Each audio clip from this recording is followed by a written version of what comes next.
சூப்பராக டேஸ்ட்டாக பூரண கொழுக்கட்டை எப்படி செய்கிறதுன்னு பார்க்கலாமா? இது வந்து ஸ்நாக்ஸாக கூட நம்ம செஞ்சு கொடுக்கலாம் குழந்தைங்களுக்கு.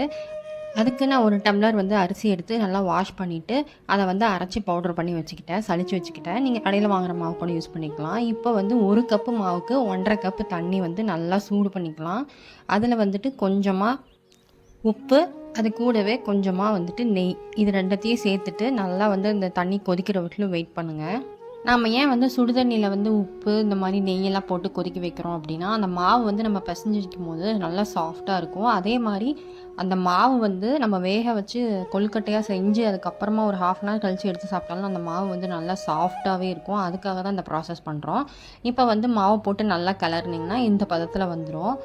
அதுக்கப்புறம் நல்லா உருண்டை பிடிச்சிட்டு அதுக்கப்புறம் ஒரு ஓரமாக எடுத்து வச்சுருங்க. இப்போ ஒரு வடை சட்டியில் கொஞ்சமாக நெய் சேர்த்துட்டு துருவின 1 கப்பு தேங்காய், அது கூடவே வந்துட்டு ஒரு 4 ஏலக்காய் சேர்த்துருக்கேன். இது வந்து நான் பத்தையாக கட் பண்ணிவிட்டு மிக்ஸி ஜாரில் போட்டுட்டு அது கூடவே வந்துட்டு 4 ஏலக்காய் ஆட் பண்ணி ஒரு பல்ஸ் மோடில் 2 வாட்டி விட்டு எடுத்துக்கிட்டேன். அப்போ வந்து தேங்காய் அந்த மாதிரி கிடைக்கும்.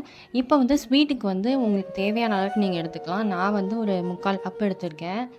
நான் வந்து வெல்லம் எடுத்திருக்கேன். நீங்கள் வந்து நாட்டு சர்க்கரை, வெல்லம் எது வேணால் ஆட் பண்ணிக்கலாம். வெல்லம் சேர்க்கும்போது ரொம்ப டேஸ்ட்டாக சூப்பராக இருக்கும். இப்போ வந்து மோதகம் செய்கிற அந்த அச்சு எடுத்துக்கலாம். அதில் வந்து கொஞ்சமாக மாவு வச்சுட்டு அதை க்ளோஸ் பண்ணிவிட்டு நடுவில் வந்து நல்லா மாவை வந்து ப்ரெஸ் பண்ணி விட்டுருங்க. அப்போ தான் வந்துட்டு நம்ம இந்த பூரணம் வைக்கிறதுக்கு கொஞ்சம் இடம் கிடைக்கும்.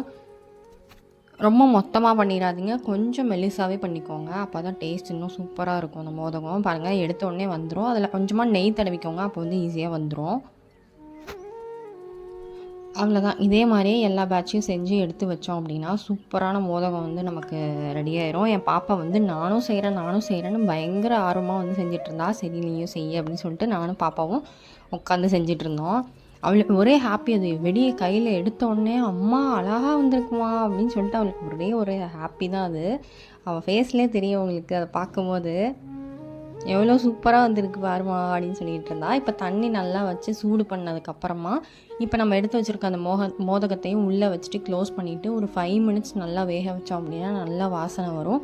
அந்த ஸ்டேஜில் நீங்கள் வந்து ஆஃப் பண்ணிவிட்டு எடுத்து பார்த்தீங்க அப்படின்னா அப்படியே கொழுக்கு மொழுக்குன்னு இருக்கும். அதை பார்க்குறதுக்கு அவ்வளோ சூப்பராக இருக்கும். சாப்பிட்டு பாருங்கள், டேஸ்ட்டு அல்டிமேட்டாக இருக்கும். கண்டிப்பாக ட்ரை பண்ணி பாருங்கள் வீட்டில்.